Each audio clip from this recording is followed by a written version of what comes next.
안진걸 차장님께서는 오셨다가 지금 잠깐 보신 것 같은데 참여해 주셨습니다.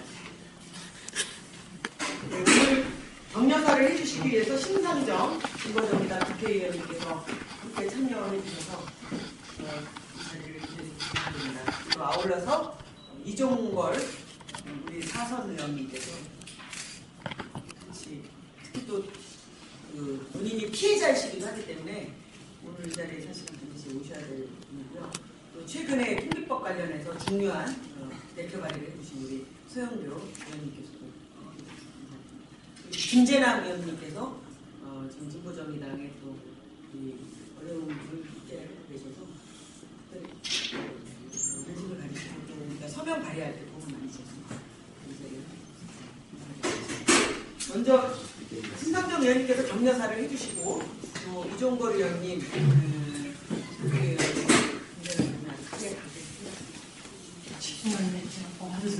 먼저 말씀해주세요.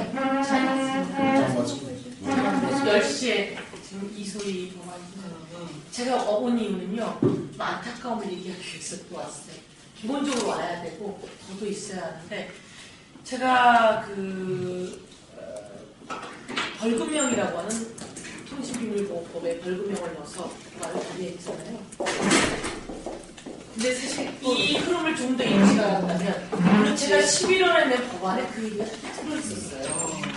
그러니까 11월에 낸 법안에 11월에 이 통신비밀보호법을 개정안을 냈는데 도청, 감청과 관련한 거에 그때는 집중을 해가지고 내면서 도감청이 있을 때는 법원에 사전에 신고해라 하고 나면 결과를 또 법원에 보고해라. 이거에 사실 집중하고 우리가 그 문제가 있다는 걸 알고 그 안에다가 징역형을 구성하는 건 아닙니다. 벌금형을 라고 넣었고요. 그 다음에 세 번째로 공익 관련한 제보는 무죄다.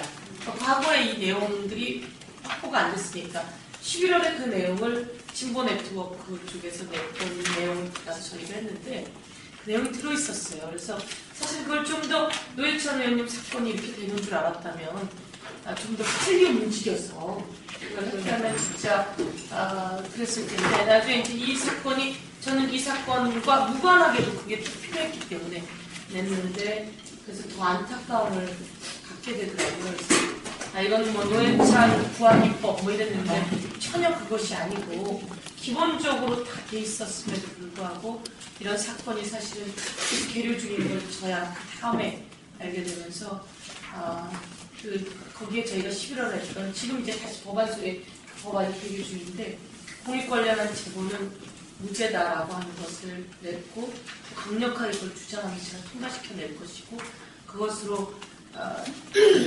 안타까움을 조금 정리하고 다시 노회찬 의원이 국민 앞에 무죄가 돼야 세상이 다시 정의롭게 된다라고 하는데 적극 동의하고 나서겠습니다. 이 자리 만들어주셔서 감사하고요. 저는 어떤 법안소에서 다시 그것들을 정리해내야 되니까 안타깝지만 하도록 하겠습니다. 하시기 전에 노회찬, 정몽주, 산명법권 촉구 결의안 오늘 아마 법안소에 올라가는지 안 가는지 모르겠는데 오늘은 안 올라옵니다. 오늘은 이 소리거든요. 네. 전체 법안소에 올라오는지 그거를 예, 이춘석 간사하고 또 박영선 위원장한테 말씀을 드렸거든요. 네. 그래서 일단은 문제는 권선동 의원인데 네. 제일 권선동 의원이 소영교 의원을 무서워한다니까. 그런다고 알고 있어요. 밀어붙여서 반드시 본회의에 올라갈 수 있도록 좀 애써주시기 바랍니다. 네, 파이팅! 11월 법안이 잘 됐었는데 수고하십시오. 고맙습니다. 그 말씀 특히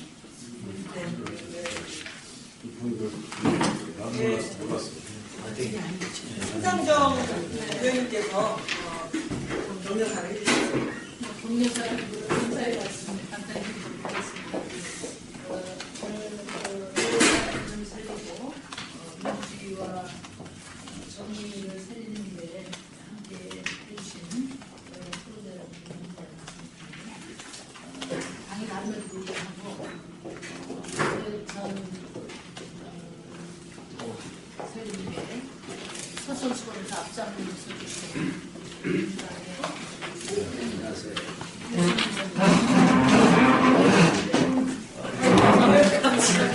저쪽으로 의자 굉장히 높은 쪽으로. 앞에 앉아있어요. 가시기 전에 잠깐.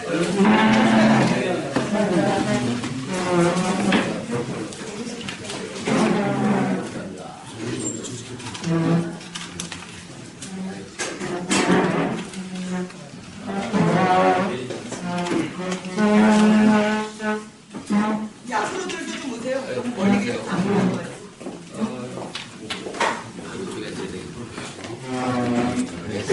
지금 심상정 의원님께서 경조사를 해주시는데, 다시 시작하시는데, 우원식 민주당 수석 부대표님 요새 굉장히 정치적이기 때문에 스케줄인데요. 특히 방송 관련해서 수고했습니다. 방송통신위원회 존폐 관련해서 그리고 노웅래 의원님 같이 오셨고요. 우리 전병원 삼선 의원님이시기도 하지만 우리 정치기 의장도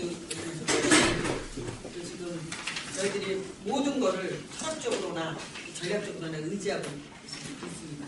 그리고 임수경 의원님께서 이렇게 관심을 갖고 와주셔서 자리를 주셔서 감사드리고요. 서기호 의원님께서 함께 와주셨습니다. 감사합니다. 그리고 박창환 진보정의당의 홍보 지구당 위원장님께서도 함께 해주셨습니다. 예, 제가 격려사보다는 감사의 말씀 드리도록 하겠습니다. 노회찬 살리기는 곧 민주주의와 정의를 살리는 길입니다. 그 길에 같은 시간에 주셔서 끝까지 감사드리고 어떻게 다른 당이 다름에도 불구하고 노회찬 문제를 규명하기 위해서 정말 소시어스거나 앞장서 주신 민주당 여러분께 분명히 말씀드리고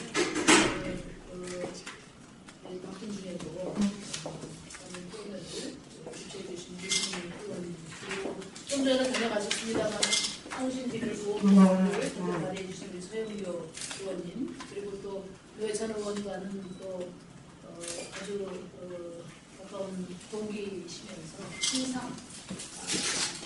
말씀 나눠주신 우리 이종걸 의원님 그리고 정말 봉사다망하신 중에도 노회찬 살리는데 능력을 모아주셨던 우원식 의원님의 대보력한 노웅래 정병원 김수경은 정말 감사합니다. 저는 노회찬 의원이 했던 일은 국회의원으로서 마땅히 했어야 할 일입니다. 그리고 재벌이 무소불위의 권력을 뿌리는 상황에서 그 일은 위태로운 위험한 일임을 알았지만 그러나 노회찬 의원의 민주주의와 정의를 위한 확고한 신념 이들을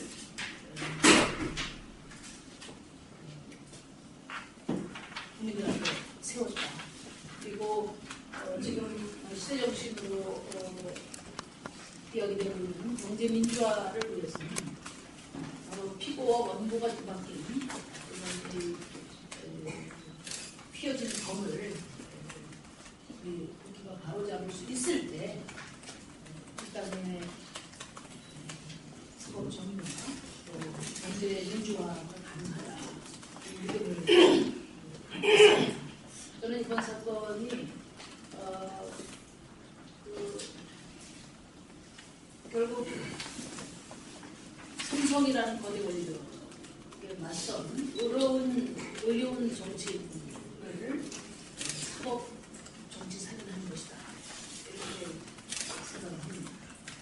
어제 대한민국 최초의 여성 대통령이 취임을 하셨습니다만 국민들은 그분이 20번씩이나 강조했던 국민 행복에 대해서 정말 진지하고 엄중한 그런 약속으로 받아들일 거다 이렇게 생각합니다.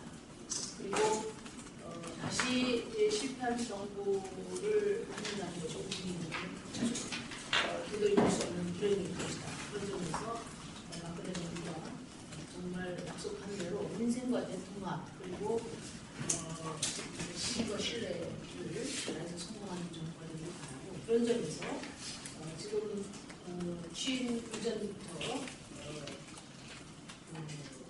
흔들리고 있다고 지적되는 경제민주화 그리고 대통합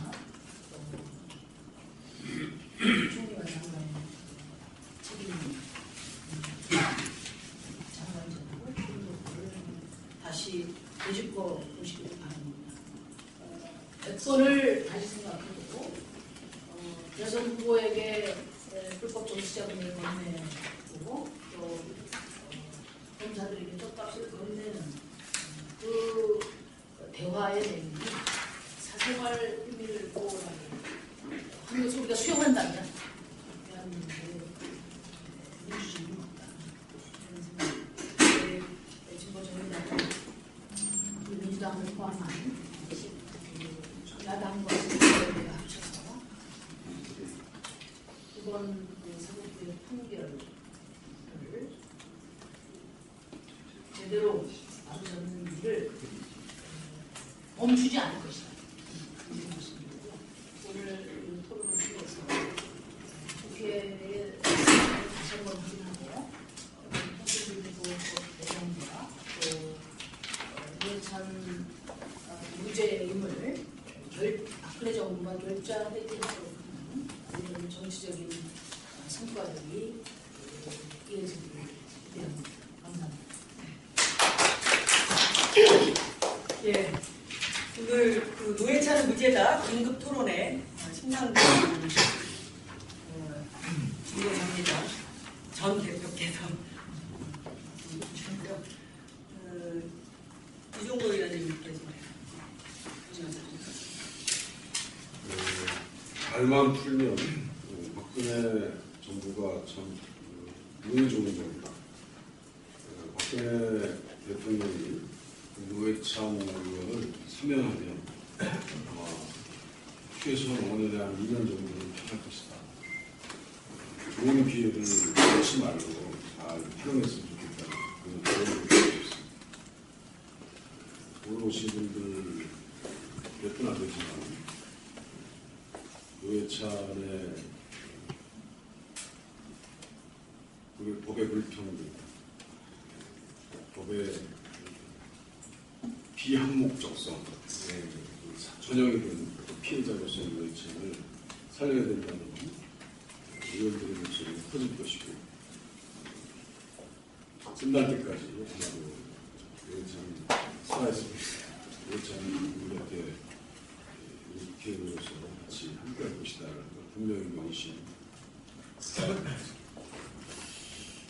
이게 몇몇 입법과 법조인들의 논의 아니고 정권청과 대재벌 소식과 정보를 막으려고 일반 국민과 국회의원에게 재갈을 물려고 하는 거대한 세력의 음모라고 생각합니다. 우리 새로 시작하는 박근혜 정부가 풀어야 된다. 그래서 노회찬은 저하고는 정말 오랜 기간 만남의 시간을 가졌던 의원입니다.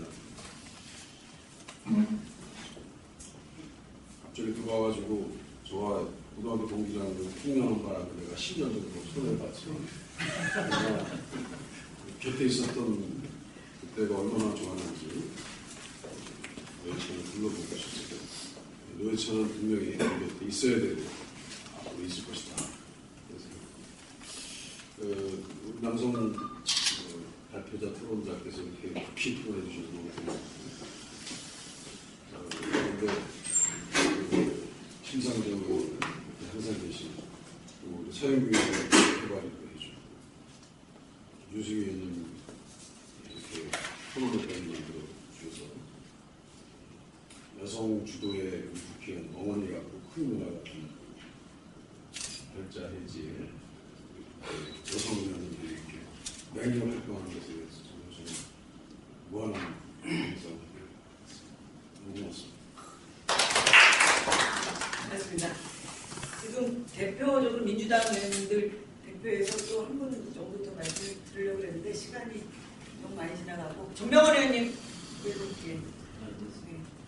그러면 시작하는 걸로 해야 되겠습니다. 시간이 많이 지나가기 때문에 그러면 먼저 이재화 변호사님께서 노회찬 판결의 문제점이라고 하는 전체적인 틀을 가지고 말씀해 주시겠습니다.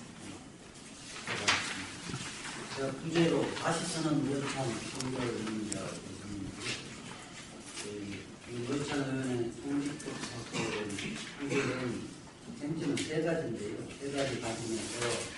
어떤 판결이 문제점이 있는가를 지적하고 결론으로 제대로 된 법리와 상식에 입각해서 다시 노회찬 의원의 유죄 판결문을 해보도록 하겠습니다. 이 사건의 쟁점은 크게 세 가지인데요. 첫 번째는 인터넷 시대인 오늘날 국회의원의 직무 수행에 분수하는 행위에 있어서 면책 특권이 미치는 분들을 어디까지도 봐야 되는지가 현실입니다. 두 번째 쟁점은 기본적인 통신 내용이 이미 언론을 통해서 공개되는 경우에 이거를 좀 분명히 한 부분을 새로운 공개통 누수를 볼 것입니다. 그다음 세 번째 쟁점은 이 사건 같은 경우는 형법상 명예훼손죄에서 위협성 조각 사유가 통기법에는 명시적으로 없는데 그러한 경우에 형법 제20조의 정당행위의 어떻게 해석할 것인지 위협성 조각 사유를 어떻게 해석할 것인지 이 세 가지만큼입니다. 사건은 다 알기 때문에 설명하고요. 쟁점으로 바로 들어가겠습니다. 인터넷 시대의 면책권의 부분인데요. 다 알겠지만 기자들에게 보도 편의를 위해서 보도 자료를 배포하는 행위는 유성환 의원 판결로 이미 확립되어 있습니다. 의무부수행위라고 확립되어 있어서 면책권의 권리에 들어간다고 보고 있는데 이 사건 같은 경우는 동일한 보도 자료를 제기하는 경우는 면책권에 해당되는 행위로 볼 수 없다. 본 건데 그 대법원 판결에서 과연 정당한지 보고 있습니다. 첫 번째 제가 지적하고자 하는 것은 인터넷이 급속도로 보급됨에 따라서 국회의원의 직무수행 환경이 급속도로 변화됐습니다. 국회의원이 상임위에서 직무상 발언을 하기 전에 발언한 내용을 오프라인을 통해서 기자들에게 보도 자료를 배포하는 동시에 그 보도 자료를 온라인인 자신의 홈페이지에 게재하는 것이 일반화되어 있고 이것은 뭐 다 100% 이렇게 지금 진행되고 있는 현실입니다. 그래서 이미 오프라인을 통해서 보도자료 배포하고 온라인으로 보도자료 배포하는 보도자료 게재한 행위는 기자들이나 국민들도 역사적으로 동일한 하나의 행위로 평가를 하고 있습니다. 엄연한 현실인데 그럼에도 불구하고 이 사건 대부분 판결은 시대의 환경이 아날로그 시대에서 디지털 시대로 바뀌었음에도 불구하고 아날로그 시대의 법리를 그대로 적용하는 이른바 시대의 독특해진 것이라고 할 것입니다. 그러니까 모든 국민은 오프라인을 통한 보도자료 배포 행위와 온라인을 통한 보도자료 게재 행위를 동일한 직무로 보고 있습니다. 그럼에도 불구하고 대부분은 별도의 직무 외의 행위라고 판단하고 있는데 이것은 현실을 무시하는 경한 말장난에 불과하다 이렇게. 두 번째 문제점은 국민주권의 원리에 반하는 형식 원리적 판결이다 이렇게 보고 있는데요. 이 대법원 판결의 한시 내용을 보면 그 대법관의 사고가 얼마나 편향되고 위험한 생각을 갖고 있는가를 여실히 드러내주는 대목이 이렇게 되어 있습니다. 대법원은 인터넷에 게시물을 공개하는 경우 누구나 언제 어디서든 손쉽게 접근할 수 있어서 공간적으로 국회 내에서 행해졌다고 보기 어렵다는 근거로 해서 직무부수 행위로 볼 수 없다고 판단하는 건데요. 저는 굉장히 깜짝 놀랐는데 이게 국회의원은 대의기관인데요. 국민은 따라서 대표자가 누구나 언제 어디서 어떤 활동을 하는지 손쉽게 접근할 수 있어야 되고요. 그런 측면에서 2004년도부터 국회방송이 개국이 돼서 여과 없이 실시간으로 그대로 다 국민들에게 전파를 하고 있습니다. 이런 의미에서 보도자료나 의정활동을 국회의원이 자신의 홈페이지에 게재하는 것은 국민주권의 원리에도 부합하는 행위입니다. 그런데 대법원 판결은 국회의원의 발언이 기자들의 손을 거쳐서 기자의 손을 거쳐서 요리된 후에야 국민들에게 전달돼야 된다는 원리를 펴고 있는데 국민주권의 원리 말하는 괴이한 원리죠. 그리고 국회 내 기자실에서 보도자료를 발표하는 거하고 홈페이지에 보도자료를 올리는 것은 모두 국회 내의 행위입니다. 그래서 형식적 공간의 개념이 아니에요. 그리고 그렇지 않게 판단할 아무런 합리적 이유가 없는 것입니다. 그런 점에서 문제가 있고요. 세 번째 또 하나는 이제 그 대법관의 사법은 국회의원을 잠재적 범죄자로 인식하고 언론을 착한 전달자로 인식한 그런 어떤 판결이 아닌가 하는 생각이 듭니다. 이게 보면 또 직무 부수행위로 볼 수 없다는 원리 중에 하나가 보도자료에 기자에 배포하는 거 기자들이 예상이 한정돼 있고 기자들이 알아서 글러서 기사를 쓴다는 전제입니다. 그리고 국회의원이 홈페이지 게재하는 경우에는 여과가 안 되기 때문에 직무부수행위로 볼 수 없다는 건데 이 부분은 역시 국회의원들은 통제를 하지 않으면 범죄를 저지르는 집단, 잠재적 범죄자로 인식한다는 거고요. 그 다음에 언론은 또 문제가 많은 국회의원들의 문제점을 걸러주는 필터링 역할을 하는 착한 언론, 이렇게 전제를 하는 거죠. 그래서 결국 이 부분은 굉장히 국회의원에 대한 그 생각과 언론에 대한 인식이 잘못된 것이 이 판결에 그대로 드러난 것이 아닌가 이런 생각이 듭니다. 네 번째로는 이제 이 직무부수행위를 볼 수 없다는 논문 중에 하나가 이게 기자들에게 보도자료를 배포하는 것은 국회 내에서 자유로운 발언과 관련되어 있는 것이라고 판단하는 반면에 동일한 보도자료를 홈페이지에 게재하는 것은 자유로운 발언과 관련이 있다고 보이지 않는다 이렇게 판단했습니다. 아니 동일한 보도자료인데 내용이 동일하는데 하나는 자유로운 발언과 관련이 있고 하나는 관련이 없다. 이거 말이 안 되는 거죠. 그래서 이 부분은 보도자료 내용 자체가 어디에 올리든 간에 그 내용 자체가 자유로운 발언과 관련되어 있다고 판단하면 동일하게 판단해야 됩니다. 대법원이 얼마나 사무를 자의적으로 보는 것을 여실히 들여다주는 대목이라고 하겠습니다. 이런 의미에서 국회 보도자료 배포 행위와 그 동일한 보도자료를 게재하는 행위는 국회의원의 부수행위로 동일한 부수행위로 보아야 할 것이기 때문에 당연히 면책특권의 범위에 해당된다.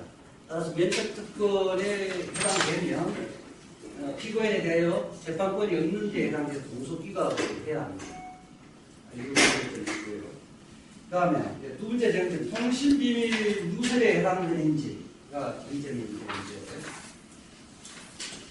이 지금 사실은 노회찬 의원의 활동을 제가 평가할 생각은 없는데 특별한 게 없습니다. 노회찬 의원이 공개하기 전에 이미 언론에 통해서 보도됐던 단지 떡값검사의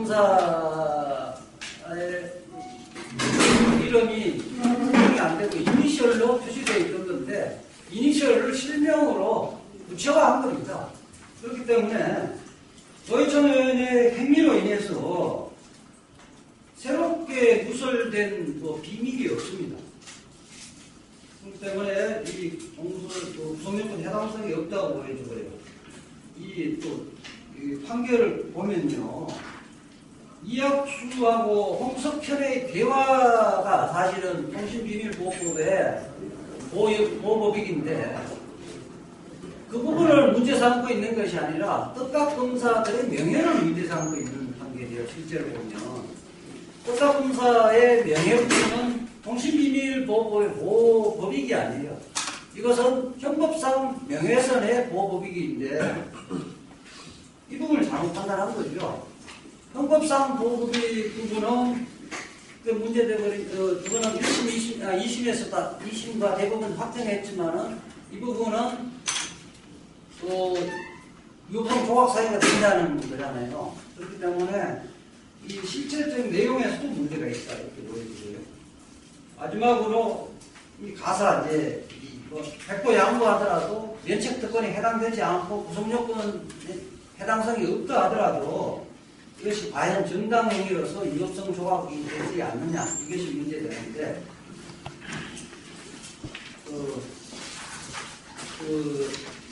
2심 판결은 헌법 제20조의 정당행위가 돼서 죄가 되지 않는다고 본 반면에 대법원, 그러니까 반송 판결이죠. 2011년 10월 28일 판결한 대법원에서는 형법에서 공개 또는 누설 행위가 정당행위가 되기 위한 요건을 굉장히 이제 엄격하게 규정하고 있는데요. 이 부분에 문제점을 지적하고자 합니다. 우선 형법상의 명예훼손 같은 경우는 진실한 사실이고 공익을 위한 경우에는 벌하지 않는다는 규정이 있습니다. 명시적 규정이 있는 반면에 통신비밀보호법 같은 경우는 입법상 과거로 이 부분이 없어요. 요청 조국 사유가 없는데 향후 이 부분은 반드시 통신비밀보호법 개정해서 그것이 진실한 사실이고 공익을 위한 경우에는 벌하지 않는다는 율법성 조합 사유를 명시할 필요가 있다고 볼 수 있습니다. 여기 계시는 의원님들 반드시 19대 국회에서는 관철을 시켜주기 바라고요. 이제 그런 규정이 없기 때문에 결국 형법 20조의 일반 규정에 의해서 율법성 조합 사유가 되는지를 살펴봐야 될 텐데요. 여기서 문제되는 부분은 말하자면 업무상의 행위로 인한 정당행위로 볼 것인가의 문제입니다.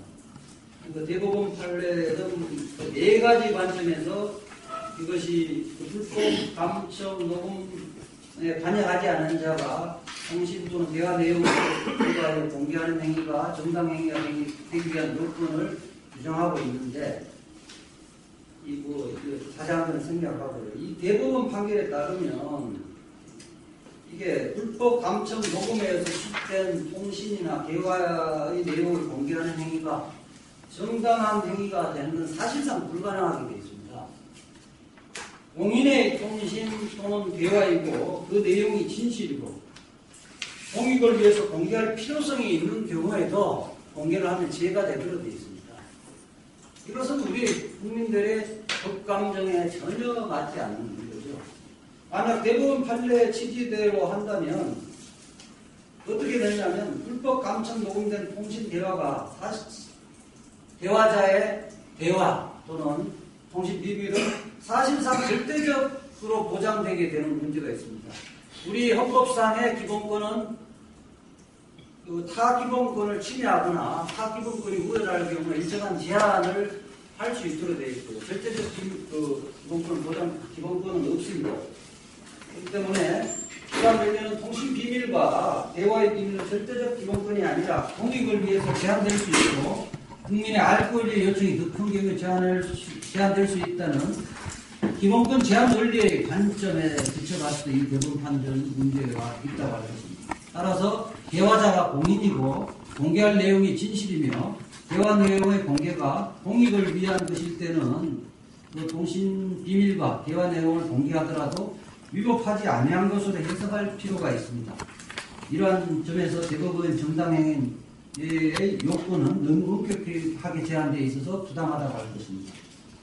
가사 백고 양보하여 이런 대법원 판례 정당행위 요건이 정당하다고 치더라도 이 사건의 경우 이런 대법원이 제시하고 있는 정당행위 요건을 다 충족한다고 볼 것입니다.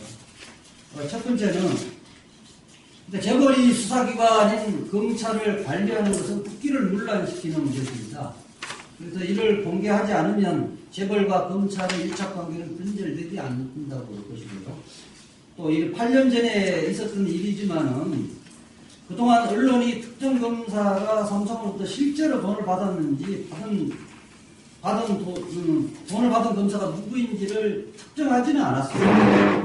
그래야 되는데 이 사건 경우에는 재벌과 검사 유착관계를 세상에 알릴 필요가 있었고 실질적으로 수사가 진행이 안 됐습니다. 수사의 필요성은 결국 야당 국회의원은 여론 형성을 통해서 수사 필요성을 촉구할 수밖에 없는 현실적인 제한이 있습니다.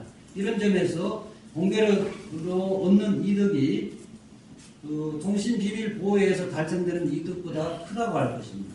이러한 세 가지 관점에서 노회찬 의원의 홈페이지의 보도자료 공개 게재 행위는 정당 행위로서 형법 제20조의 위법성 조각 사유가 된다고 볼 것입니다. 그럼에도 불구하고 대법원은 있는 사실을 교묘하게 사실관계를 왜곡해서 정당 행위가 되지 않는다고 판단한 겁니다.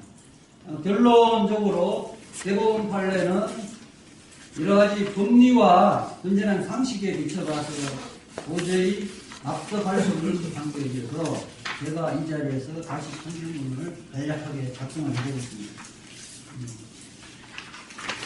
노회찬 의원의 특급 검사 명단 공개 행위와 관련해서 판결을 선고를 하겠습니다. 주문. 주기적으로 이 사건 공소를 모두 기각하고 예비적으로 피고인 노회찬 인식. 무죄 이유는 다음과 같습니다. 피고인이 국회 법사위에서 발언한 내용이 담긴 보도자를 사전에 기자들에게 배포한 행위는 국회의원 면책특권의 대상이 되는 직무부수 행위에 해당되기 때문에 형사소송법 제327조 제2호에 의해서 그 공소를 기각한다. 피고인이 인터넷 홈페이지에 위 보도자를 게재한 행위로 인한 통신비밀보호법 위반 여부에 관해서 살펴보건대 먼저 인터넷 홈페이지에 보도자료를 게재한 행위가 면책 대상이 되는 직무부수 행위인지 여부를 살펴보건대 오늘날 인터넷 시대에서는 오프라인을 통해서 기자들에게 보도자료를 배포하는 것과 온라인을 통해서 홈페이지를 게재하는 행위는 동일한 행위로 인식되고 있다는 점. 그 다음에 직무부수 행위는 특정한 장소나 건물의 의미보다 국회의 실질적 기능을 중심으로 판단해야 한다는 점을 종합하여 볼 때 노회찬 의원이 보도자료를 자신이 홈페이지에 게재한 행위는 면책특권 범위 내에 행한 행위이므로 그 공소를 기각한다. 다음으로 위 행위가 면책특권의 대상이 되지 않는다고 가정하더라도 피고인이 보도자료를 홈페이지에 공개하기 이전에 이미 언론을 통해서 상당수가 알려져 있기 때문에 피고인이 새로운 통신비밀을 공개하거나 무술한다고 보기 어렵다는 점. 재벌이 수사기관인 검찰을 관리하는 것은 국기를 문란시키는 행위이고 비록 8년 전의 일이나 그동안 언론이 특정 검사가 삼성으로부터 실제로 돈을 받았는지 돈을 받았다면 그 검사가 구체적으로 누구인지를 밝히지 않았기 때문에 국민들이 이에 대한 비상한 관심을 갖고 있던 사정 등에 비추어 공익에 대한 중대한 침해가 발생한 가능성이 현저한 경우로서 비상한 공적 관심 대상이 되는 경우에 해당한다는 것. 그 다음에 피고인은 그 필요한 범위 내에서 녹취록을 발췌해 공개한 것으로 최소 침해 원칙을 준수한 것이라는 점. 이 사건 공개로 얻어지는 이익이 통신비밀의 보호에서 달성되는 이익을 초과한다는 점에 비춰봤을 때 피고인의 행위는 형법 제20조 소조의 정당 행위로 죄가 되지 아니한다. 따라서 주문원같이 이 사건 공소를 전부 기각하고 예비적으로 피고인에게 무죄를 선고한다. 이상입니다. 네, 시작합니다.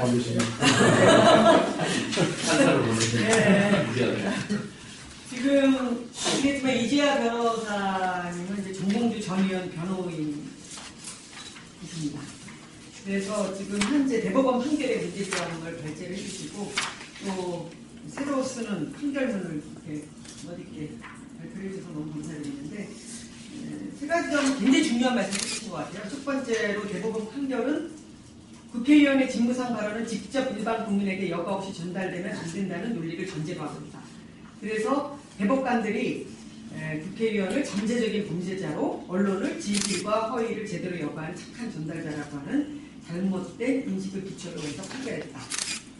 이런 말씀을 해주셨고요. 두 번째로는 떡값 검사의 명예는 통신비밀보호법의 보호법이 아니다. 통신비밀보호법이 보호하고자 하는 것은 대화자의 통신 비밀이지 통신 내용에 등장하는 제3자의 명예가 아니다라고 하는 점을 적시해 주셨고요. 대법원 판결은 이학수, 홍석현의 비밀을 침해한 것을 문제에 삼고 있지 않고 이 두 사람의 대화에 나오는 떡값 검사의 명예훼손을 문제 삼고 있다. 이 부분은 형법상 명예훼손의 보호법익이지 이것이 통신비밀보호법상의 보호법익이 아니다라고 하는 점. 그래서 위법성 조각 사유가 이 통지법상에 명시되어 있지 않은 것 자체가 상당히 위법상의 가오다라고 하는 점을 해주셨고, 저희가 사실 이 오늘 긴급 토론회를 마련한 것도 지금 이제 이 소영교 의원이 대표 발의한 것은 형량만을 문제로 삼았는데 근본적으로는 이 통지법상에 문제가 있다라고 하는 점을 우리가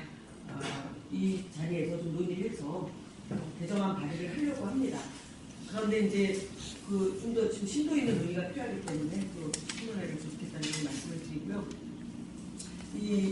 이런 전시회 아주 귀중한 지금 발제에 대한 토론을 해주시도록 하겠습니다. 먼저 민주화를 위한 변호사 모임의 박주민 변호사님께서 토론을 좀 해주시겠습니다. 저희 모임이 이건 민주 사회를 위한 많이 헷갈려 하시는데 민주 사회를 위한 변호사는 아니에요. 죄송합니다. 정정하겠습니다. 민주 사회를 위한 변호사 모임 민변으로 주요 그러니까 저도 가끔 민주 사회를 민교육이 저기 있어요. 민교육이 민주화를 위한 그래서 서로 헷갈립니다. 지금 총결의 문제점은 민주화 변호사님께서 충분히 검토하신 걸로 알고 있고요. 제가 와서 말을 좀 하라고 들었을 때 그냥 부분을 좀 하라고 좀 들었습니다. 그래서 첫 부분에 대해서 얘기를 해보려고 합니다. 이 판결에서 또 아시다시피 이제 똑같은 자료를 기자들이 직접 배포한 거는 부분에 포함된다고 그 내용을 이제 인터넷에 홈페이지에 올린 것은 포함되지 않는다고 그러는 것이 하나의 쟁점이 되겠습니다.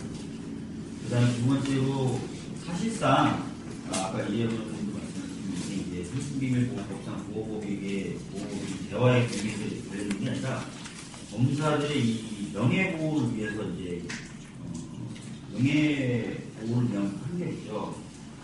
그러면서 이제 사실은 그 명확히 언급은 하고 있지 않지만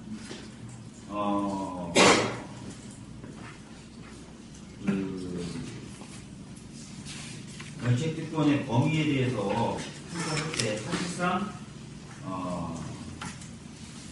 이미 이제 이 명예훼손이라는 거하고 형량을 했던 것으로 보여집니다. 명예훼손이 왜냐하면 사실상 형량한 거로 보여지기 때문에 저는 그래서 면책특권의 기능에 따라서 과연 인터넷에 올리는 행위는 면책특권 범위 포함되지 않느냐 하고 또 명예라든지 생활보호라는 걸 쓰고 면책특권 형량할 때는 어떤 식으로 형량하는 것을 보니까 이 두 가지 초점에 맞춰서 말씀드립니다.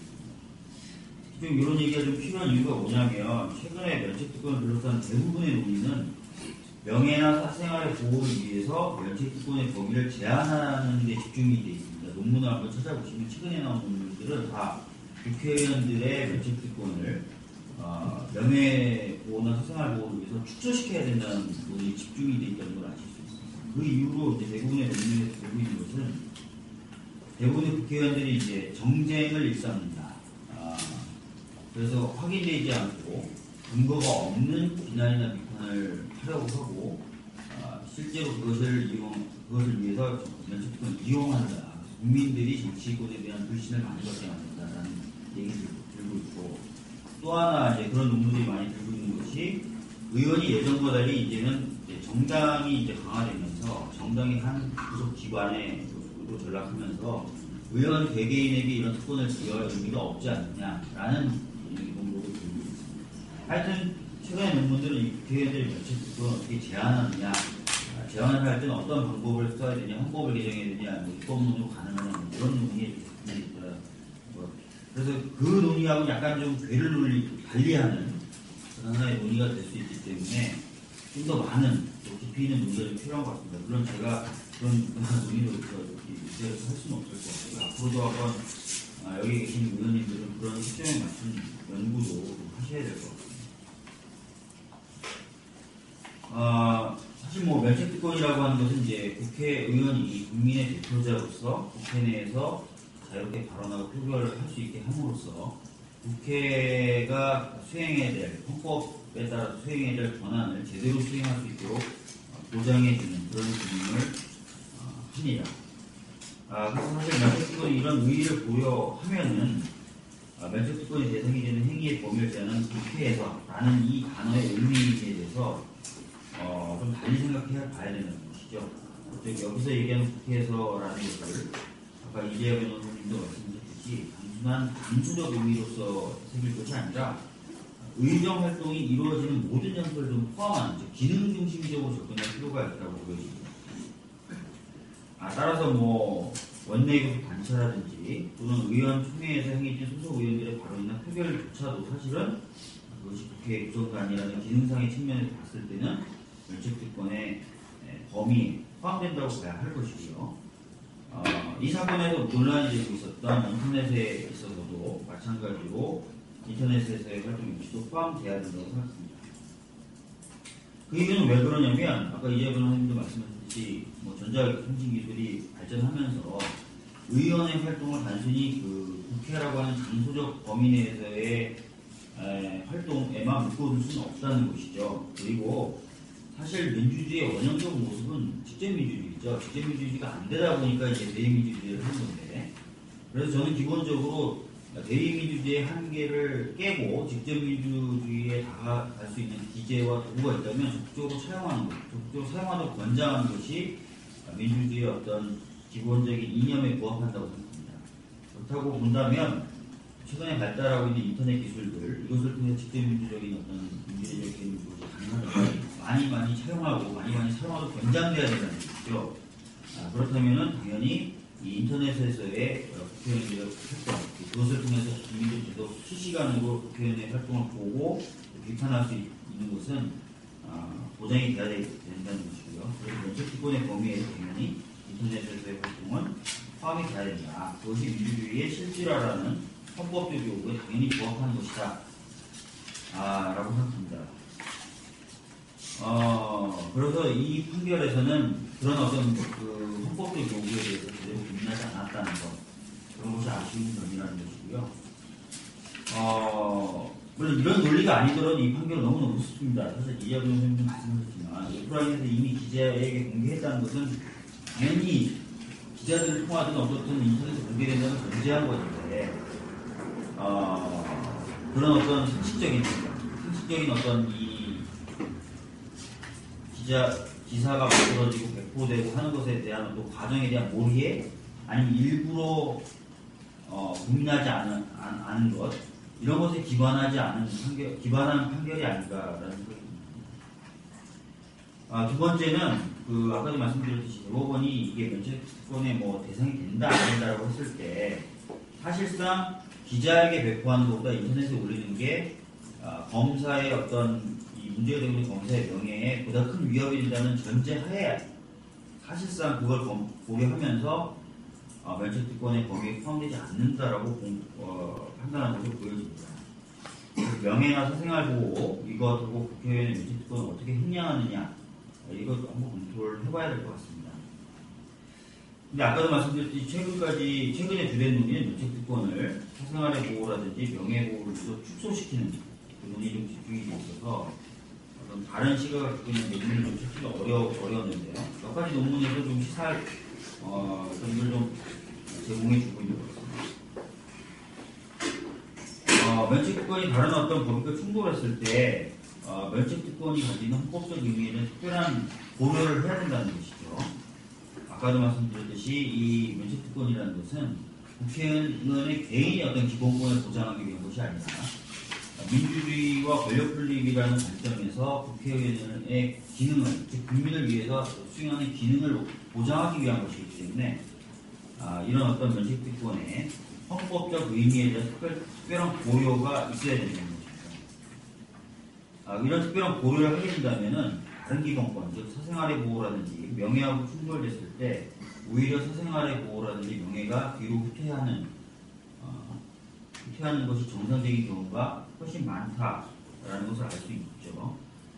우리 헌법과는 달리 독일 기본법 제46조 1항에는 단서로 국회 내 행위를 하더라도 모욕적이거나 명예훼손적인 경우에는 면책되지 않는다고 명시적으로 규정하고 있습니다. 우리 헌법하고는 다른 구조죠. 그럼에도 불구하고 이 조항을 근거로 해서 면책특권을 제한하는 사례는 없는 것으로 보인다고 논문들을 지적하고 있습니다. 그것은 제가 봤을 때는 이 면책특권이 가지고 있는 헌법적 의미에 대한 특별한 고려를 독일에서 하고 있는 것이 아니라 단서 조항이 있음에도 불구하고 그것이 아닌가 생각합니다. 한편 명예나 사생활에 대한 부분에 있어서도 우리 아까 이재현 변호사님이 말씀하셨듯이 명예훼손이라는 것이 어떤 충돌된다면은 이미 헌법에서도 명예훼손에 대한 위협성 보호사라든지 이런 것들을 두고 있습니다. 그렇기 때문에 한 번 더 고려를 할 필요가 있다는 거죠. 면책특권하고 충돌했을 때. 그렇다면은 이 면책특권이 이런 어떤 명예라든지 이런 부분하고 부딪혔을 때는 이중의 고려가 되는 겁니다. 하나는 면책특권의 헌법적 의미에 대한 고려와 또 명예를 훼손할 수 있지만 사실을 어떤 공익을 위해서 부패했을 때 명예가 축소될 수 있다는 또 하나의 고려. 이 이중의 어떤 고려가 행해진다면은 사실상 이제 이런 사안에서 이 사건에서는 면책특권의 보호 범위로 포함이 되면서 사실상 사건이 해결돼야 됐었다라는 것을 말씀드리겠습니다. 결과적으로